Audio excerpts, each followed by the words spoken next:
जय हिंद मेरे बच्चों, जिज्ञासा अकेडमी की ऑनलाइन क्लासेस में मैं राज सर आप लोगों का स्वागत करता हूं। आई होप मेरे बच्चों आप लोग स्वस्थ और मस्त होंगे। तो चलिए देखते हैं वृत्त आलेख पर आधारित इन महत्वपूर्ण प्रश्नों को जो आपके एग्जाम में बार बार ट्रेंड करके पूछे जा रहे हैं। तो चलिए उसी क्रम में हम जो है सबसे पहले यहाँ पर निर्देश को पढ़ लेते हैं। निर्देश क्या है कि नीचे दिया गया पाई चार्ट एक परिवार द्वारा विभिन्न मदों में किए गए खर्च को दर्शाया गया है। इसका भली भांति अध्ययन करके नीचे दिए गए प्रश्नों का उत्तर दीजिए। अब यहाँ पर अगर हम देखें तो मेरे बच्चों आपको जो है एक वृत्त आलेख दिया गया है जिसमें ये बताया गया है कि किराए पर जो है कितना खर्च है। तो आप कहेंगे सर जी किराए पर जो है यहाँ पर 14% है, कितना है 14% है। और यहाँ पर भोजन पर जो है आपका 45% है। भोजन पर कितना है तो भोजन पर आपका 45% है। और अन्य की अगर हम बात करते हैं तो मेरे बच्चों अन्य पर जो है आपका 6% है, ठीक है। और शिक्षा पर जो है आपका 15% है। कितना है शिक्षा पर किया गया खर्च कितना है, आप कहेंगे सर जी ये 15% है। और ईंधन पर जो है उसने कितना खर्च किया है, ईंधन की मद पर जो है उसने 9% खर्च किया है। और जो कपड़ा है कपड़े पर उसने कितना खर्च किया, तो कपड़े पर उसका जो खर्च है वह 11% है। कितना है 11% है। तो यहाँ पर आप देख रहे हैं उसके द्वारा विभिन्न मदों में किए गए खर्च को जो है प्रतिशत के आधार पर दर्शाया गया है। और साथ ही साथ मैं ये भी आप लोगों को बता दूं कि यहाँ पर आपके जो प्रश्न है क्वेश्चन नंबर 3 पर जब आप चल रहे हैं तो वहां पर आप देखेंगे कि उसमें बताया जा रहा है कि यदि परिवार की कुल आय 25,000 रुपए हो, कितना हो 25,000 रुपए। अब यहाँ पर अगर परिवार की कुल आय में बच्चों 25,000 रुपए है, उस 25,000 रुपए में से किन किन मदों पर कितना खर्च दर्शाया गया है ये ध्यान देने वाली बात है।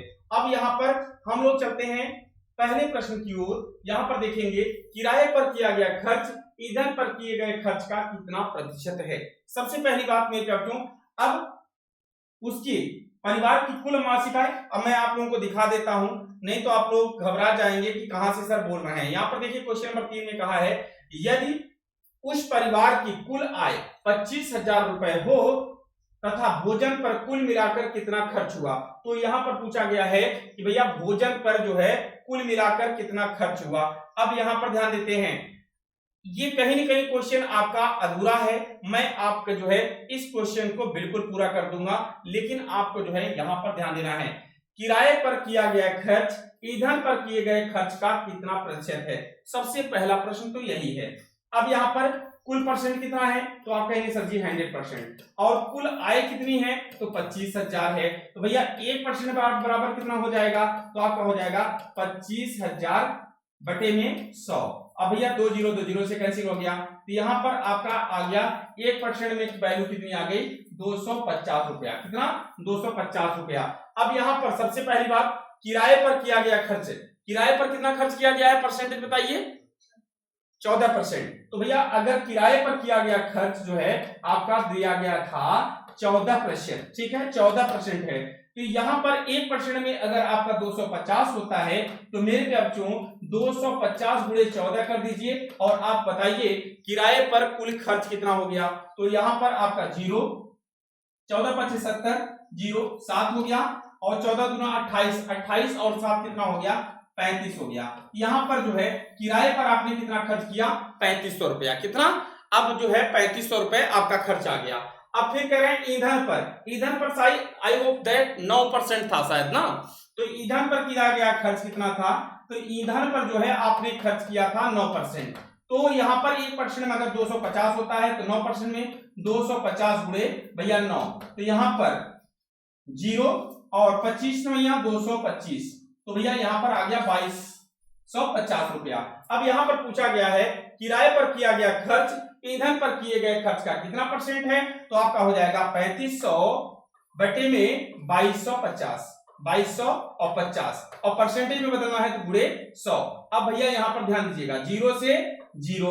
अब भैया 5 चौक 20 और 5 बचे 25, 5 दूनी 10, ठीक है। अब भैया यहाँ से 5 9 45 हो गया और 5 7 35, ठीक है 5 7 35 0 0। अब भैया यहाँ पर 7 दूनी 1400 और 1400 भागे आप क्या करिए 9 कर दीजिए, ठीक है। 9 एकम 9। अब भैया यहां पर ध्यान दीजिए 5 आ गया,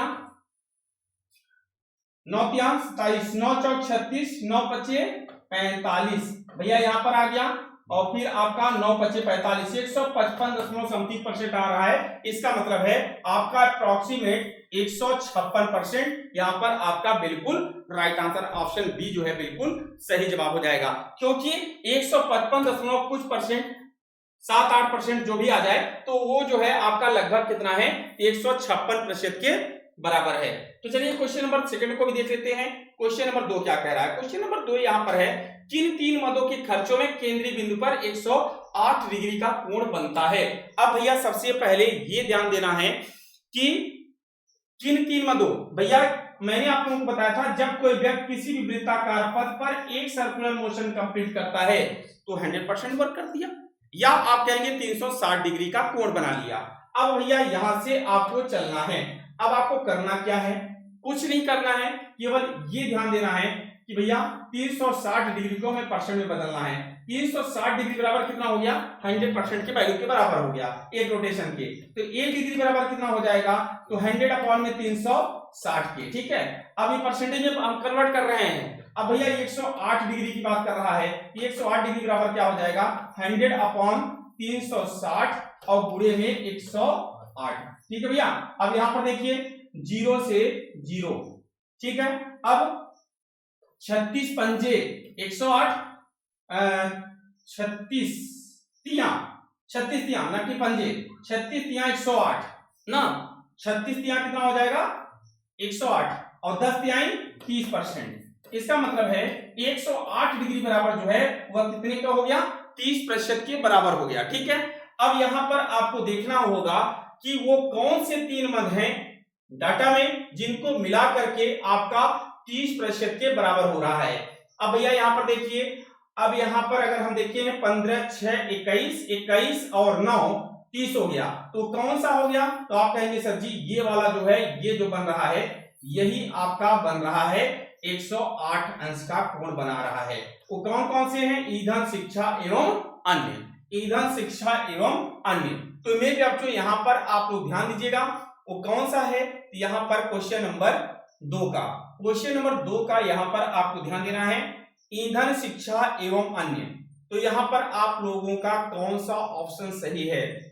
ईंधन, शिक्षा एवं अन्य, इनमें से कोई नहीं दिख रहा है। यहां पर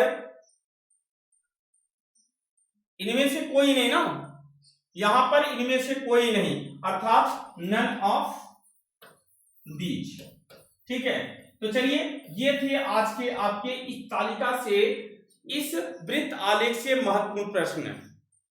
मेरे बच्चों अगली क्लास में जो है जो इससे संबंधित प्रश्न है उनको भी हम आप लोगों को पूरा करा देंगे।